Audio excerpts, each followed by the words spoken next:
Pertamina tidak ada kompetitor, rugi. PLN tidak ada kompetitor, rugi. PDAM tidak ada kompetitor, rugi.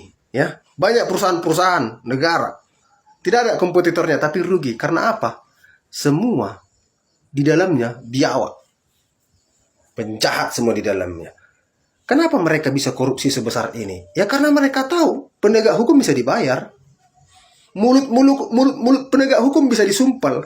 Mata-mata penegak hukum bisa ditutupi pakai uang. Penegak hukum itu siapa? Ya polisi, kejaksaan, hakim, ya KPK. Ya kan? KPK dibentuk untuk memberantas korupsi. Kenapa KPK dibentuk? Karena polisi tidak bisa memberantas korupsi. Tapi anehnya KPK anggotanya diambil dari polisi. Kan aneh. Bahkan pimpinan KPK dari polisi. Seandainya dulu polisi bisa memberantas korupsi, nggak perlu ada KPK. Tapi kenapa dibuat KPK? Karena polisi nggak bisa memberantas korupsi. Ngapain dibentuk KPK kalau toh anggotanya diambil dari polisi? Kan aneh. Aneh. Negara ini aneh. Jadi kenapa permainan itu semua bisa terjadi? Ya karena yang mengatur itu semua penjahat semua. Supaya dia aman melakukan kejahatan. Kenapa DPR RI tidak mengesahkan undang-undang RUU perampasan aset koruptor dan hukuman mati? Karena di DPR RI banyak penjahat.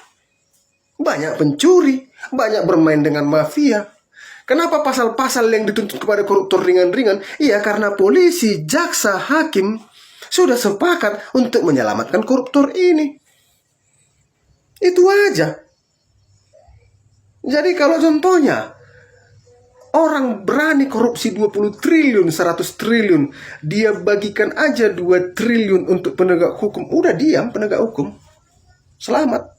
Ke media dia siram lagi berapa ratus miliar. Udah diam. Itu yang terjadi di negara ini. Itu yang terjadi.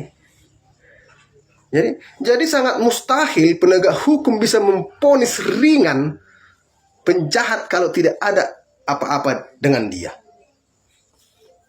Sangat mustahil penegak hukum bisa memakaikan pasal yang tidak masuk akal kepada orang yang harusnya pasal ini. Jadi negara itu bobrok ketika penegak hukumnya bobrok. Jadi 100% penegak hukum di Indonesia bobrok, bajingan. Jadi rakyat harusnya yang mengambil alih ini. Rakyat harusnya yang mengambil alih. Udah saatnya rakyat mengambil alih. Ya, udah saatnya. Kita ini udah dikuasai oleh raja-raja kecil, raja-raja jahat.